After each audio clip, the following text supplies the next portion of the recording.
우리 이 말씀으로 누구든지 나를 따라오려거든 이라는 제목으로 함께 말씀 보고 더 기도하도록 하겠습니다.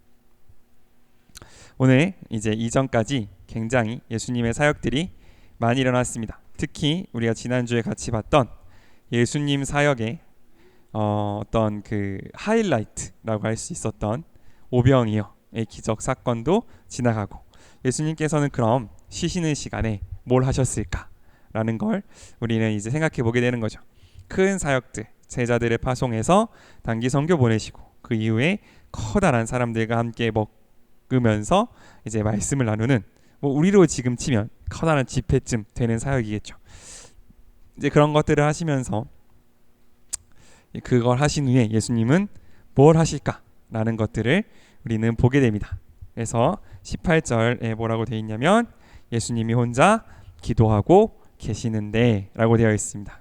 예수님은 사람들을 고치시고 말씀을 전파하시고 그 남는 시간 동안에는 기도하셨던 것을 우리는 볼 수 있는 거죠.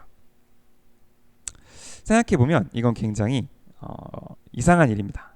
왜냐하면 예수님은 곧 하나님이시기 때문에 그렇습니다. 우리가 흔히 알기로 예수님은 곧 하나님이시고 하나님의 아들이시고 이 세상의 모든 것을 다 가지고 계시는 하늘과 땅의 모든 권세를 가지신 예수님이신데, 예수님도 뭘 하셨냐면 기도를 하셨다는 거예요. 우리는 주로 어떨 때 기도합니까? 어떨 때 기도해요? 뭔가 바라는 게 있을 때 기도합니다. 바라는 게 있는데 그게 내 힘으로 안 될 것 같을 때에 기도한다는 거죠. 그래서 그 기도를 우리는 흔히 어떤 것으로 착각 혹은 생각하게 되냐면, 뭔가 이제 나의 능력에 부족한 부분을 하나님의 것으로 채워서 그 기도의 제목이 이루어지는 것으로 우리는 흔히 생각하게 되는 거죠. 물론 그것도 굉장히 중요한 기도의 제목들 중에 하나입니다. 주님께서 우리에게 기도를 하는 방법을 알려주실 때 거기에 꼭 들어가 있는 게 뭐냐면 일용할 양식을 주옵시고 라는 그 내용이 들어가 있습니다. 주기도문에. 우리가 언젠가는 주기도문을 같이 볼 날이 오겠죠. 어쨌든 주기도문의 내용을 보면 하늘에 계신 아버지여 이름이 거룩히 받으시며 나라가 임하옵시며 라고 시작하는 하나님을 높이는 바로 그 기도 바로 다음에 첫 번째로 오는 기도가 뭐냐면 일용할 양식을 주옵시고 라는 그 기도라는 걸 우리가 잊으면 안 됩니다. 기도는 우리가 항상 우리 부족한 부분을 주님께 맡겨드리는 기도도 물론 너무너무 중요하지만 오늘 예수님께서 하셨던 기도는 그것과는 조금 다른 차원의 기도인 것 같아요. 왜냐하면 예수님은 가지고 계신 능력이, 예수님이 하실 수 있는 일이, 예수님이 하는 것이 능력이 부족하다는 건 우리가 상상하기 어렵기 때문에 그렇습니다. 그러므로 예수님께서 기도하셨다는 것은, 하나님 아버지 앞에 나아갔다는 것은, 이것은 어떤 요청과 응답의 관계라기보다는 아버지와 아들의 관계라고 보는 게 조금 더 정확할 것 같습니다. 그러니까 어떤 계약 관계 혹은 주종 관계로서 힘이나 권한을 요청하고 그것을 승인받는 기도라기보다는 아버지와 아들로서 오늘 어떤 일이 있었는지, 오늘 앞으로 어떤 일을 할 것인지, 내가 얼마나 힘들었고 어떤 것이 기뻤는지, 저 바리새인 놈들이 얼마나 나를 못살게 굴었는지, 제자들도 얼마나 답답한지 등등을 하나님 아버지 앞에 이야기 드리는 그런 기도에 가까웠을 것으로 저는 생각이 듭니다. 그러면 이제 아버지는 아신다는 거죠. 이런 것, 그러니까 아버지와 아들의 관계가 기도 속에서 확립이 된다면 아버지는 그 아들의 필요를 알 수밖에 없다라는 거예요. 우리가 우리의 자녀들과 이야기를 하다 보면 우리의 자녀가 이게 필요해요 라고 하지 않아도 이야기 속에서 그 자녀들의 필요를 알게 되는 경우들이 있습니다. 그게 이 자녀가 나는 이게 필요하다라고 말하는 것보다 훨씬 더 정확하게 그 자녀에게 필요한 것일 수 있다라는 거죠. 예를 들어 우리 아이들이 배가 고프다, 과자를 달라 라고 했을 때 우리가 과자 봉지를 뜯어서 과자를 주기보다는 몸은 힘들고 피곤하지만 일어나 밥을 해서 주잖아요.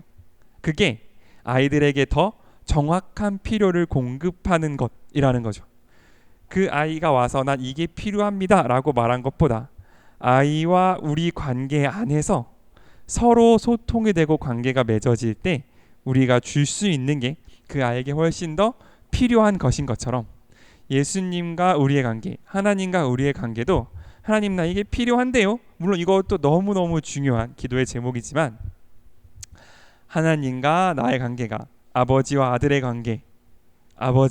관계가 되면서 그 안에서 하나님이 나에게 필요한 것을 채우실 것을, 하나님이 나에게 필요한 것을 주실 것을 믿고 의지하는 것, 그게 우리에게 있어서 가장 중요한 관계라는 것을 보여주시는 거죠. 그렇기 때문에 예수님은 무엇이 부족하지 않으심에도, 자신의 힘과 능력이, 지혜가 부족하지 않으심에도 불구하고 하나님 앞에 나아가 하나님과 기도하는 시간을 진정한 쉼으로 여기셨다라는 걸 우리가 볼 수 있습니다. 저도 그랬으면 좋겠는 거죠. 그 기도하는 시간이 진짜 쉬는 시간이 될 수 있으면 얼마나 좋을까. 핸드폰도 영화도 다 필요 없고 기도 시간이 너무 좋다. 그럴 때가 한 번은 있었던 것 같은데 요즘은 그렇지 않다라는 게 이제 솔직한 고백일 수도 있는데, 어쨌든 이 기도의 시간이 정말 내 영이 쉬는 시간이 되는 게 정상인 거잖아요.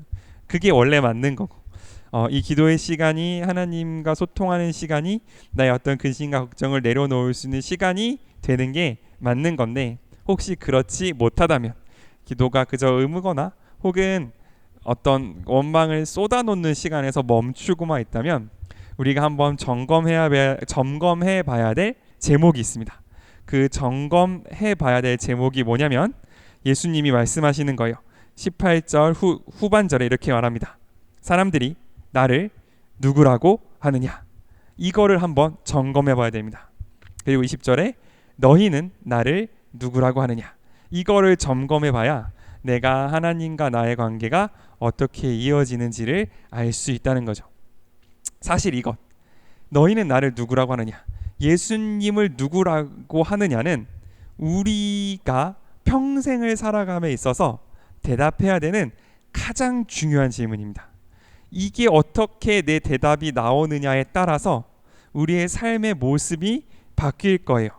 그냥 너무 아주 간단하게는 우리가 죽어서 천국에 가냐 아니냐에서부터 시작해서 우리가 이 땅을 살아감에 있어서 하나님이 주시고자 하는 그 천국의 삶을 살아갈 수 있느냐 아니냐는 어디서 결정이 나냐면 내가 예수님을 누구라고 하는지에 의해서 결정이 됩니다.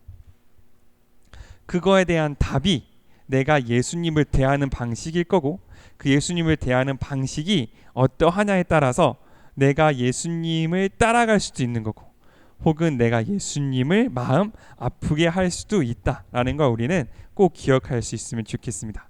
그래서 우리도 한번 대답해 봐야 돼요. 나는 예수님을 누구라고 생각하는지, 혹은 내 입술의 고백과 내가 실제로 예수님을 대하는 것이 다르진 않은지 라는 것들을 우리가 한번 고백해 봐야 됩니다. 예를 들어 우리 아이들이 우리를 입으로 막 아빠 너무 좋아요, 너무 사랑해요 라고 말은 하지만 틈나는 때마다 밖에만 나가서 놀려고 하고, 아빠랑 같이 있는 시간을 되게 부담스러워하고, 아빠랑 같이 밥 먹으라 그러면 싫어하고 그런다 라고 하면 그 아이가 실제로 아버지를 어떻게 생각하는지는 그 아이의 입술의 고백과는 다를 수 있다라는 거죠. 마찬가지 우리도 워낙 오랫동안 교회 생활을 해왔고, 특히 우리 아이들 같은 경우는 태어날 때부터 예수님 믿어왔기에 예수님은 사랑에 넘치시는 분이고, 예수님은 모든 것 가능하신 분이고, 예수님 우리를 구원하시는 분이라고 입에서는 나오지만 실제로 어려움이 생겼을 때, 실제로 기댈 일이 생겼을 때, 실제로 슬픈 마음이 있었을 때 그것을 어떻게 처리하는지를 보아야 그 입술의 고백이 진짜 예수님에 대한 고백인지를 우리가 볼 수 있다라는 거죠. 그러려면 먼저 부모된 우리가 슬프고 어려울 때, 힘들 때 다른 것들을 기대는 것이 아니라 하나님께 먼저 나아가는 모습을 보여주어야 한다라고 생각합니다. 어쨌든 본문으로 돌아오면 이렇게 되어 있어요. 예수님을 나를 누구라고 하느냐라고 물었을 때 답이 나옵니다. 크게 세 가지로 나눌 수 있을 것 같아요. 대답이. 첫 번째는 여기에는 나오지 않지만 이방인들처럼, 로마 사람들처럼 그게 누구냐? 라는 대답이 있을 수 있을 것 같아요. 여기 본문엔 없지만 예수님의 아예 무관심한 부류, 그게 뭔데?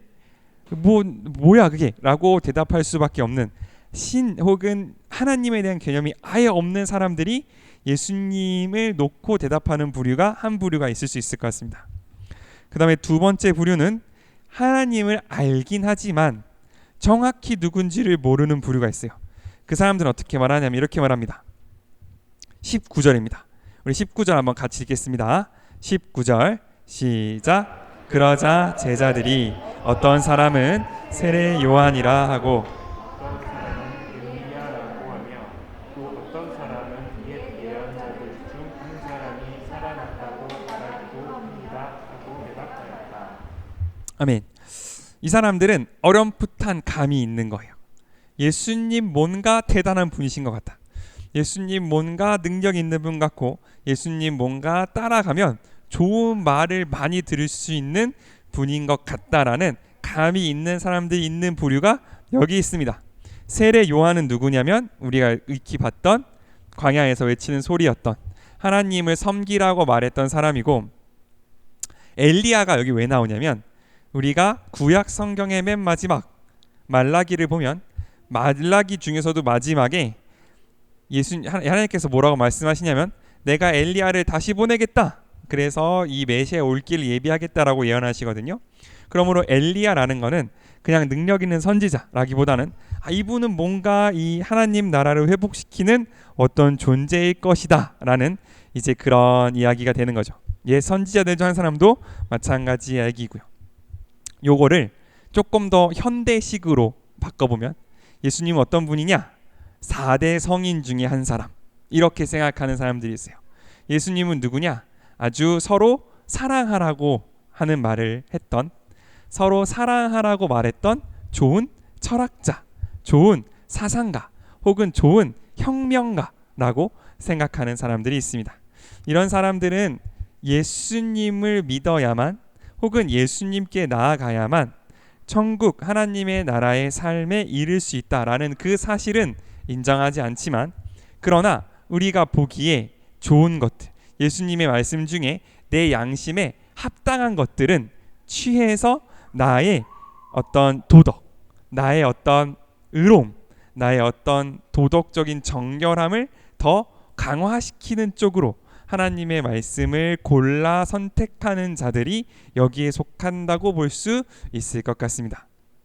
하나님의 말씀 중에, 예수님 말씀 중에 너희는 서로 사랑하라 라는 말은 너무 멋있는 말이야. 받아들이지만 누구든지 나를 따르려거든 자기를 부인하고 십자가를 지고 나를 따르라는 말씀은 힘든 말씀이기 때문에 조금 접어두고, 누구든지 나를 통하지 않고서는 하나님께 갈 수 없다는 말은 너무 편협한 말씀이니까 그 말씀은 좀 아닌 것 같은, 이제 이런 식으로 말씀이 나의 기준에 따라서, 나의 행동 기준에 따라서 혹은 나의 어떤 도덕적인 기준에 따라서 선별적으로 받아들여지는 그런 부류가 이쪽 부류에 있다라고도 생각할 수 있을 것 같아요.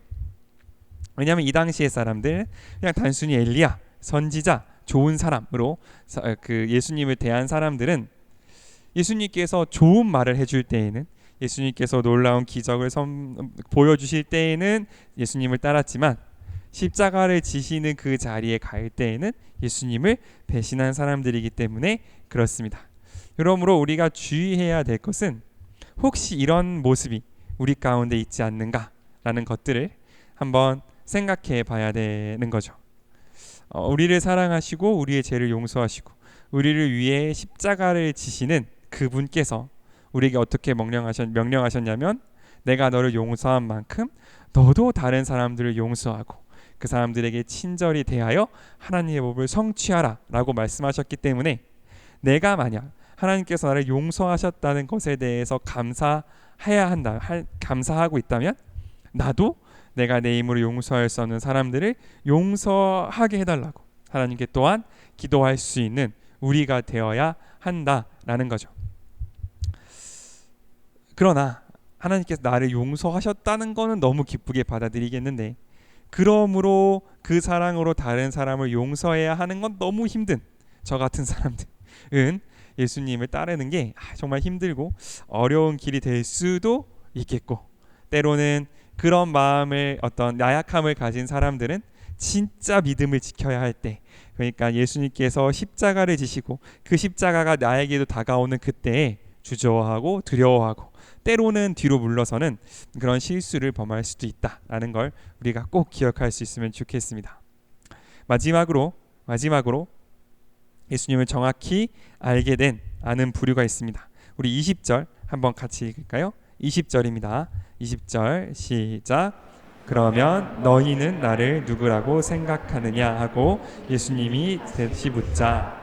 베드로가 하나님이 그리스도이십니다 하고 대답하였다. 아멘. 우리 베드로의 대답 한 번만 다시 읽겠습니다. 베드로가 하나님의 그리스도이십니다 하고 대답하였다. 누가의 특징이 나타나는 거예요. 애지간하면 다 잘라내고 핵심만 남겨두는 누가의 특징이 나타나고 있습니다. 다른 본문에는 우리가 익히 알고 있는 장면, 뭐라고 대답하였냐? 주는 그리스도시요 살아계신 하나님의 아들이십니다 라고 대답하는 장면도 나옵니다. 주님은 그리스도시고 살아계신 하나님의 아들이십니다 라는 대답이 조금 더 정확한 대답일 수도 있겠지만, 어쨌든 누가는 그냥 이렇게 줄였어요. 살아계신 하나님의 아들, 요건 약간 유대적인 개념이니까 그리고 이제 그리스도입니다 이렇게 썼다고 볼 수 있는데, 어쨌든 정답을 말하는 사람들이 있어요. 그 사람들은 뭐라고 말하냐면 주님은 그리스도십니다, 주님은 살아계신 하나님의 아들이십니다 라고 말하는 부류예요. 이거는 그냥 위대한 사람입니다, 좋은 선지자입니다 라고 말하는 것과는 완전히 다른 개념입니다. 주가 그리스도이십니다 라고 말하는 그 순간 어떤 게 같이 선포되는 거냐면 주님 외에 다른 어떤 것도 그리스도가 될 수 없다라고 얘기가 되는 거예요. 이 선지자 저 선지자, 하나님이 보낸 여러 선지자가 있을 수 있어요. 예수님은 그 중에 한 분, 그 정도가 아니라 예수 그리스도 외에는 이 그리스도가 없습니다.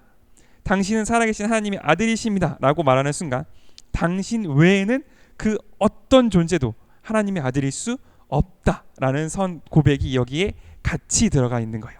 다시 말해서 예수님 외에는, 예수님 말고는 다른 소망이, 이것 가운데 하나님의 나라가 임할, 나 가운데 하나님의 나라가 임할 다른 방법이 없습니다 라는 고백이 이 안에 같이 들어가 있기 때문에 우리가 이 고백을 중요하게 생각한다고 볼 수 있습니다. 그러면 이 고백을 하는 사람들, 예수님이 그리스도시고 예수님을 통해서만 내가 구원을 얻을 수 있고 예수님을 통해서만 내가 이 땅 가운데에서 천국의 삶을 살아갈 수 있다라는 것을 고백하는 사람들에게는 알게 되는 비밀이 있습니다. 그 사람들만, 예수님이 위대한 사람이고 같이 가면 좋은 말을 들을 수 있고 이 사람들은 모르는데 주님은 그리스도십니다, 당신만이 나의 메시아이십니다 라고 고백하는 사람들, 그 사람들에게만 알게 되는 비밀이 있습니다. 그 비밀이 뭐냐면 22절입니다. 우리 22절도 한번 같이 읽도록 하겠습니다. 22절 시작. 이어서 나는 장로들과 대제사장들과 율법학자들에게 많은 고난을 받고 죽임을 당했다가 3일 만에 다시 살아나야 한다 하고 말씀하셨다. 누가복음의 한정을 생각해 보면 요 고난에 대한 고지, 내가 앞으로 고난을 받고 죽임을 당할 것이다 라는 고지는 3번 일어나는데, 3번 말씀하시는데 이게 그 중에 첫 번째 장면입니다. 예수님께서 물어보셨어요. 너희는 나를 누구라고 하느냐? 베드로가 정답을 이야기했습니다. 그럼 그 정답, 예수님만을 통해서만 우리가 하나님께 다가갈 수 있다라는 그 비밀을 아는 사람에게는 더 공개되는 더 깊은 비밀이 있는데, 그게 뭐냐면 내가, 예수님께서 장로들과 대제사장들과 율법학자들에게 많은 고난을 받고 고난을 받을 뿐만 아니라 죽임을 당했다가 어떻게 될 거예요? 3일 만에 살아날 것이다 라는 이 비밀, 예수님이 다른 선지자들, 다른 좋은 사람들과 근본적으로 차이가 나는 그 비밀, 우리의 죄를 대신 지고 죽으신 후에 죽으셨을 뿐만 아니라 살아나셔서 우리에게 새로운 길을 여셨다는 그 비밀이 이제 제자들에게 알려지기 시작하는 거예요. 왜? 제자들은 이제 고백할 수 있거든요. 뭐라고? 그리스도 주님은, 예수님은, 당신은 그리스도시고 살아계신 하나님의 아들이십니다 라고 고백할 수 있기 때문에 그렇습니다.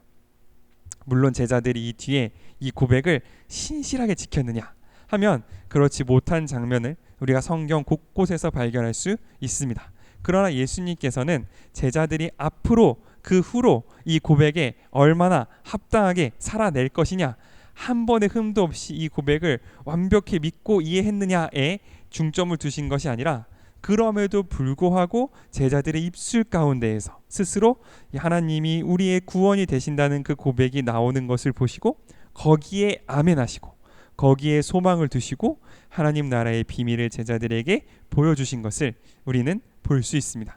그러므로 어떻게 보면, 어떤 관점에서 보면 내가 어떤 사람인지 보다 내가 입술로 마음을 다해 하는 고백이 어떤지가 예수님께는 더 중요한 걸 수도 있다라는 생각을 해요. 우리가 기도하는 그 자리에서, 우리가 은혜 받은 그 자리에서 하나님 내가 이렇게 살겠습니다, 하나님 내가 이렇게 주님을 따르겠습니다 라고 하는 그 고백을 우리가 교회 문을 열고 나가면서 흔들린다 할지라도 예수님께서는 어디를 보고 아멘 하시냐면 밖에 나가서 마치 내가 그런 고백을 한 게 없는 것처럼 흔들리고 무서워하는 그 모습을 보시는 게 아니라 하나님 안에서 하나님과 연결된 그 상황 가운데에서 비록 내가 지킬 수 없다 할지라도 하나님께 드렸던 그 소원, 하나님께 드렸던 그 고백, 당신만이 나의 구원이시고 내가 앞으로 당신 외에 다른 것을 바라보지 않겠습니다라고 말했던 그 고백에 예수님은 아멘 하시고 거기에 소망을 두시고 그 고백을 하는 제자들에게 하나님 나라의 비밀을 보여주신다는 사실을 우리가 잊지 않았으면 좋겠습니다. 그러므로 우리가 우리의 모습을 볼 때 하나님과 나 사이에서 우리가 하나님 안에 그 거했을 때 드렸던 고백과 하나님께 드렸던 약속들과 하나님께 사랑한다고 말씀드렸던 바로 그 사랑의 고백들을 다시 한번 귀하게 여길 수 있는 시간이 될 수 있으면 좋겠습니다. 예수님은 거기에 소망을 두고 계시는 거고, 예수님은 그것을 보고 우리를 당신의 자녀 삼아주시고 그것을 보고 우리에게 하나님 나라의 비밀을 풀어주신다는 사실, 우리가 그것을 잊지 않았으면 좋겠습니다. 그러면 그 제자들, 이 예수님의 고난을 알게 된 제자들에게 더 알려주시는 것들이 있습니다. 첫 번째는 내가 고난을 당할 거고, 두 번째는 어떻게 될 거냐면 이렇게 될 거라는 겁니다. 23절부터 25절, 요거는 23절부터 24절은 제가 읽겠습니다. 그리고서 예수님은 모든 사람에게 이렇게 말씀하셨다. 누구든지 나를 따라오려거든 자기를 버리고 날마다 십자가를 지고 나를 따르라. 자기 생명을 구하고자 하는 사람은 잃을 것이며 나를 위해 자기 생명을 버리는 사람은 얻을 것이다. 우리가 흔히 제자도라고 하죠. 제자도, 예수님의 제자라 함은 어떤 것이냐를 가장 함축적으로 보여주는 장면이라고 할 수 있을 겁니다. 첫 번째, 내가 고난을 받을 거야. 두 번째, 너희도 고난을 받을 거다 라고 예수님은 말씀해 주시는 겁니다. 고난 앞에 예수님을 단순히 좋은 선생님을 여겼던 사람들은 다 도망갈 겁니다. 다 도망가고 예수님을 저주하고 예수님을 배신할 거예요. 그러나 그분이 그리스도라고 고백하는 사람들은 그 고난 안으로 들어올 거라는 것을 예수님은 말씀해 주고 계시는 거죠. 그러므로 우리가 예수님의 제자인가? 라는 것을 판단하는 기준은 뭐냐면 내가 예수님이 당하는 예수님의 그 고난 안으로 들어설 용기가 있는가? 뒷걸음질 친다 할지라도 내가 예수님의 십자가를 지는 그 고백이 내 입술에 있는가? 그것이 우리가 제자인지 아니면 그저 예수님을 따라다니는 군중 중에 한 명인지를 판단하는 근거가 된다는 사실을 우리가 기억할 수 있으면 좋겠습니다. 이 제자도에는 크게 세 가지 부분을 볼 수 있을 것 같습니다. 첫 번째는 누구든지입니다. 누구든지. 조건이 그 뒤에 있는 자기를 부인하고 십자가를 지는 것 외에는 그 어떤 조건도 붙어있지 않습니다. 돈이 많건 적건, 공부를 많이 했건 조금 했건, 남자건 여자건, 신분이 높건 낮건, 성격이 좋건 나쁘건 아무것도 없어요. 딱 하나, 딱 두 개, 자기를 부인하고 십자가를 질 것. 이 두 개 외에는 그 어떤 조건도 없습니다. 예수님은 자기를 따르기에 합당한 사람을 고르실 때에 사람들이 보는 그 어떤 조건도 보지 않으신다는 사실을 우리가 기억할 수 있으면 좋겠습니다. 그래서 우리도 예수님을 따른다고 말할 수 있다라는 것. 이 조건이, 자기를 부인하고 십자가를 지는 이 조건이 가혹해 보일 수 있어요. 막 어떤 자기를 부인하고 막 힘들어 보일 수 있으나, 만약 예수님께서 야, 나를 따르려거든 적어도 나한테 도움이 돼야지, 이런 조건을 거셨다면 아무도 예수님을 따를 수 없습니다. 우리 중에 누가 예수님이 안 갖고 계신 걸 드릴 수 있는 사람이 없기 때문에 그래요. 예수님이 모르는 걸 알려드릴 수 있는 사람이 우리 가운데 있습니까? 예수님이 부족한 걸 드릴 수 있는 사람이 우리 가운데 있어요? 없어요. 예수님은 그런 조건을 하나도 걸지 않으셨습니다. 딱 두 가지, 자기를 부인하고 십자가를 질 것. 다시 말해 누구든지 나를 따를 수 있도록 예수님은 그 조건을 거셨다는 것. 그리고 자기를 버린다라는 거죠. 자기를 버린다는 건 어려운 말로 하면 자기를 부인한다라고 말합니다. 이게 무슨 뜻입니까? 자기를 버리는 게 뭐예요? 나를 막 함부로 굴려, 나를 갖다 버리, 이상하잖아요. 자기를 버린다라는 건 뭐냐면 내 결정의 주권이 나에게 있지 않다라는 걸 의미합니다. 내 삶의 보장, 내가 살아가는 결정과 어떤 보장이 나의 노력에 있지 않음을 인정하는 것을 자기를 부인한다라고 이야기합니다. 흔히 우리가 자기 부인이라고 하면 어떤 굉장한 뭐랄까 이 자기 희생, 막 내가 누릴 수 있는 것들을 다 버리고 막 내가 내가 가질 수 있는 것 다 내팽겨치고 막 그런 것들을 생각하기 쉽지만, 물론 그런 것도 자기 부인에 포함되어 있긴 하겠으나 자기 부인의 첫 번째 조건은 뭐냐면 내 삶을 이끌어가는 게 내가 아니다라는 걸 인정하는 거예요. 그러므로 이 자기 부인은 날마다 나를 치고 막 날마다 나에게 들새김질하면서 조금이라도 놓치면 내가 살아나는 그런 거라기보다는 주님 안에서 자유로운 상태를 뜻한다고 저는 생각합니다. 물론 어렵죠. 물론 힘들고 나를 죽이는 게 어렵지만, 그러나 그것을 해 나가다 보면 예수님이 말씀하신 것처럼 내 멍에는 쉽고 가벼우니 누구든지 내게 와서 쉬라라고 말씀하셨던 바로 예수님의 그 말씀이 여기 자기 부인에 녹아 있다라고 저는 생각합니다. 십자가를 지는 것도 마찬가지입니다. 십자가를 진다라는 건 예수님께서 우리에게 맡기신 것이 있다는 거예요. 예수님께서 우리에게 어느 자리에서든 내가 마치 거기에 있는 것처럼 너도 거기 있어 달라라는 그 자리가 있다라는 것을 이야기합니다. 그런데 사람들은 예수님을 따를 때 있어서 그 자리, 십자가의 자리가 있다라는 것을 굉장히 불편해하고 어려워하는 경우가 많이 있습니다. 내가 예수님을 따르는데 왜 나에게 이런 어려움과 불편이 따릅니까? 라는 이야기들이 있다는 거죠. 그러나 예수님은 분명히 말씀하시는 거예요. 바로 그게 네가 나를 따르는 증거가 된다라고 말씀해 주시는 겁니다. 그러므로 날마다 십자가를 진다라는 사실도 매일 고통을 당하고 막 매일 힘들고 매일 내 살이 찢겨나가는 고통이 있고 라는 이미지라기보다는 예수님께서 지금 네가 서 있는 그곳에서 당하는 그 고통을 내가 보고 있다. 바로 그것을 통해서 네가 나의 제자가 될 수 있다라는 어떤 뭐랄까요? 예수님을 따라 사는 삶을 사는 사람들이 이 고통이 과연 하나님께 어떤 헌신의 모습이 될 것인가?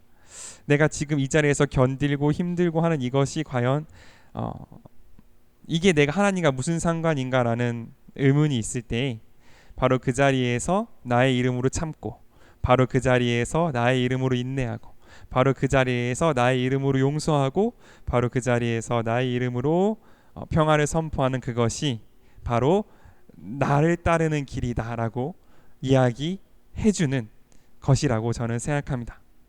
그리고 특히 그 일은 어떻게 되는 거냐면 날마다 일어나는 거라는 거예요.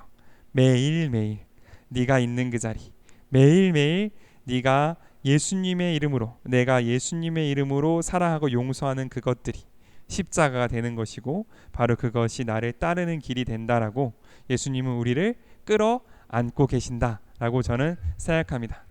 그러므로 바로 이것, 예수님을 따르기 위해서 우리가 해야 되는 것들은 처음 보면 날마다 나를 부인하고 십자가를 지는 게 매일매일 고통스럽고 매일매일 힘들고 매일매일 막 나와 싸우고 매일매일 갈등하는 그런 일일 것 같지만, 그러나 예수님을 따라가다 보면 그 안에서 자유롭고 그 안에서 예수님께 인정받아지고 그 안에서 예수님이 우리를 향하여 고맙다, 나의 마음으로 그 자리에 있어줘서 고맙다라고 말씀하시는 그 음성을 들을 수 있는, 예수님과 가장 가까워지는 그 길이라는 것을 우리가 잊지 않을 수 있으면 좋겠습니다.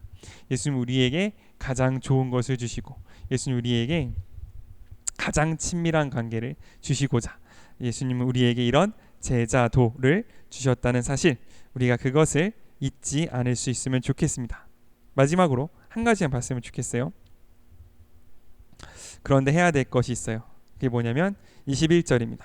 21절 제가 읽겠습니다. 예수님은 제자들에게 이 말을 아무에게도 하지 말라고 단단히 주의시키셨다라는 거예요. 아직 예수님을 그리스도라고 고백하지 않는 사람들에게는 이 비밀이 있다는 사실, 예수님을 따르는 자는 자기를 부인하고 십자가를 지고 따르면 그 안에서 주님의 사랑과 주님의 위로와 주님이 주시는 그 선물이 있다는 사실은 비밀입니다. 왜냐? 이걸 어설프게 따라하면, 이걸 어설프게 아까 하나님이 그리스도이라는 사실을 고백하지 못하는 사람이 예수님을 따라가려고 하다 보면 어떻게 되냐면 십자가를 부인하고 나를 챙기는 경우가 생긴다는 거예요.